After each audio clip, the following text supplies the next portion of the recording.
wabarakatuh. Apa kabar teman-teman?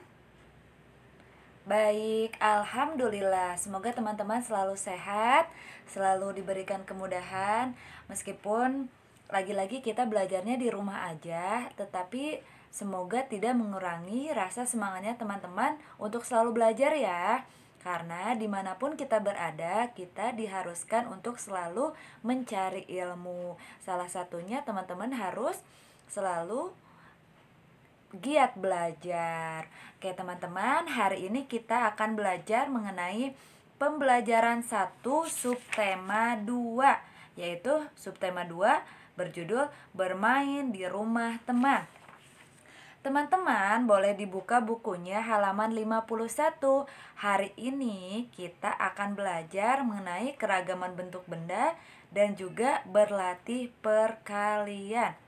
Oke, sikap yang diharapkan dari pembelajaran ini yang pertama adalah semoga teman-teman semakin disiplin, semakin meningkatkan rasa ingin tahu teman-teman, dan yang ketiga adalah teman-teman menjadi semakin bertanggung jawab.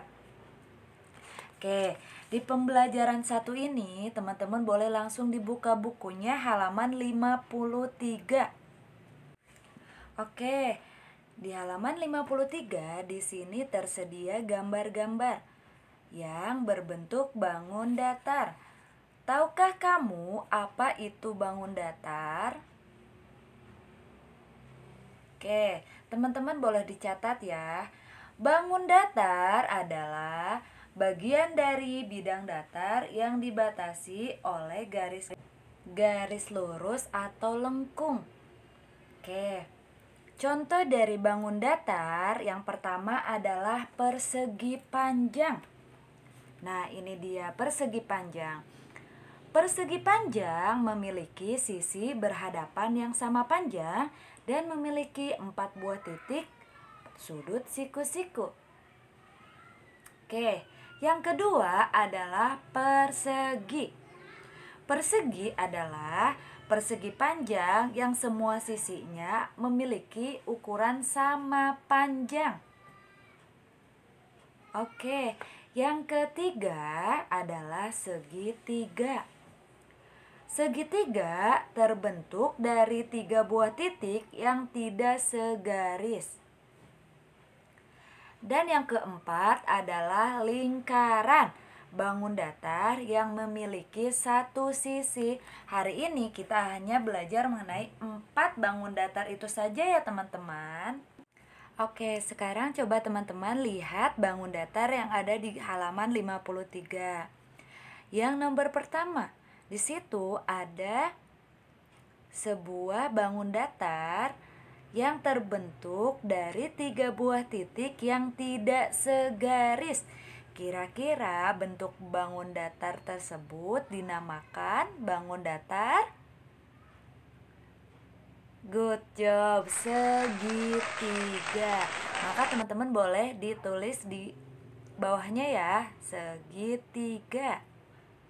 Oke, kalau teman-teman sudah mengisi, maka teman-teman melanjutkan nomor-nomor yang belum diisi ya. Nah, di situ setelah nomor 1 di sampingnya ada bangun datar yang memiliki satu sisi. Dia mempunyai simetri lipat dan simetri putar. Maka bangun datar tersebut dinamakan bangun datar. Iya, silahkan teman-teman isi di kolom tersebut. Kalau sudah diisi, teman-teman silahkan mengisi titik-titik atau jawaban yang belum diisi ya. Oke, selanjutnya teman-teman silahkan kita membaca bersama-sama mengenai benda berdasarkan wujud dan sifatnya. Oke, kalau minggu lalu kita sudah belajar mengenai wujud benda, hari ini kita akan belajar mengenai wujud benda dan sifatnya. Mari kita baca bersama-sama. Seperti kalian ketahui, wujud benda ada 3, yaitu benda padat, benda cair, dan benda gas. Oke, Bunda Ulan tanya ya, berdasarkan wujudnya, wujud benda ada berapa? Ada 3, good job. Yang pertama adalah Good job, benda padat. Yang kedua, benda cair. Dan yang ketiga adalah benda gas. Oke, kali ini kita akan membahas benda padat. Oke, dibuka bukunya halaman 54 ya. Benda padat adalah benda yang memiliki sifat dan volume yang tetap. Misalnya, batu, kayu, dan tanah.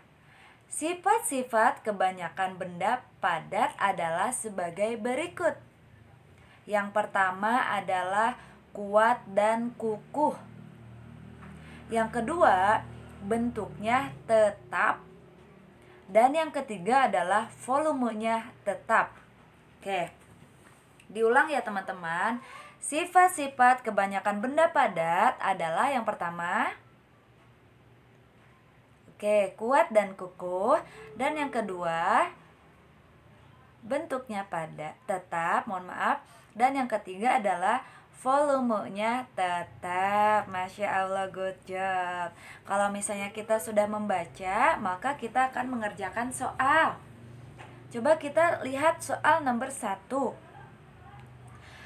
Menurut bacaan, berapakah wujud benda yang ada di bumi? Oke, tadi ada berapa teman-teman? Iya, silahkan teman-teman isi. 3. Good job. Sekarang nomor 2. Apakah benda padat itu? Oke, ayo tadi apa yang disebut dengan benda padat? Teman-teman isi ya. Yang nomor 2. Sebutkan 5 contoh benda padat. Maka teman-teman lihat di teks di atas. Ada 5 benda. Teman-teman silahkan diisi ya. Dan yang terakhir adalah sebutkan berapa sifat benda padat. Berapa sifatnya? Oke, Masya Allah, Tabarakallah. Semuanya sudah benar ya. Kalau misalnya sudah selesai, teman-teman boleh dibuka bukunya halaman 58. Di sini kita akan berlatih mengenai soal perkalian.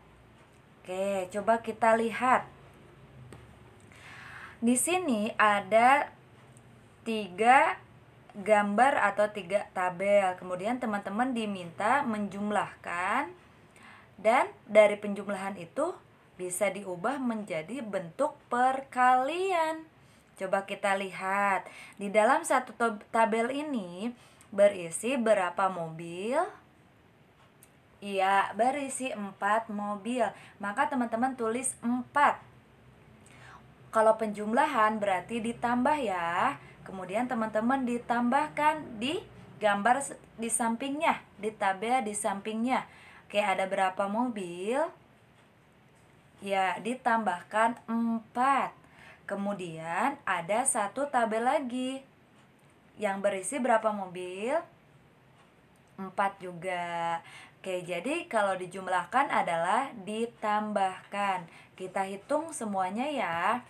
4 ditambah 4 sama dengan, good job, 8. 8 ditambah 4 sama dengan 12. Good job. Bentuk penjumlahan tersebut itu dapat diubah menjadi bentuk perkalian, yaitu, nah di situ 4-nya ada berapa? 3 ya. Kemudian 3 dikali 4 sama dengan 12. Good job. Oke, coba teman-teman lihat. Dari gambar tersebut bisa dibuat soal sebagai berikut. Ada 3 kotak. Tiap kotak berisi 4 mobil-mobilan. Berapa jumlah mobil-mobilan yang ada? Nah, itu merupakan contoh kalimat soal yang harus teman-teman buat pada pertanyaan di bawahnya. Oke, coba kita lihat nomor 1. Bagaimana membuat soal yang harus dibuat? Oke, teman-teman silahkan catat ya. Yang pertama,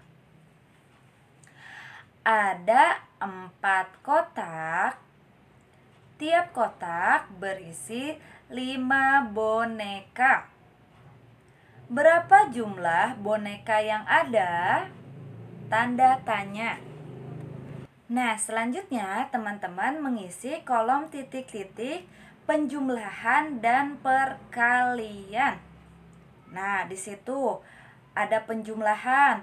Kalau dijumlahkan berarti dihitung dulu bonekanya ada berapa. Tulis ya, 5. Oke, ditambah berapa? Good job, 5 dan seterusnya. Kemudian setelah dijumlahkan teman-teman bertemu dengan hasilnya. Setelah melakukan penjumlahan, maka teman-teman langsung mengubah ke dalam perkaliannya. Oke, sampai di sini teman-teman paham? Good job. Kalau teman-teman paham, maka silahkan mengisi nomor 2 dan nomor 3. Selamat mengerjakan teman-teman ya. Semoga selalu dimudahkan oleh Allah Subhanahu wa taala dan teman-teman pun selalu diberikan kesehatan dan juga kemudahan untuk mengerjakannya. Terima kasih teman-teman untuk pembelajaran hari ini. Mohon maaf kalau Bunda Ulan ada kata-kata yang salah. Wassalamualaikum warahmatullahi wabarakatuh.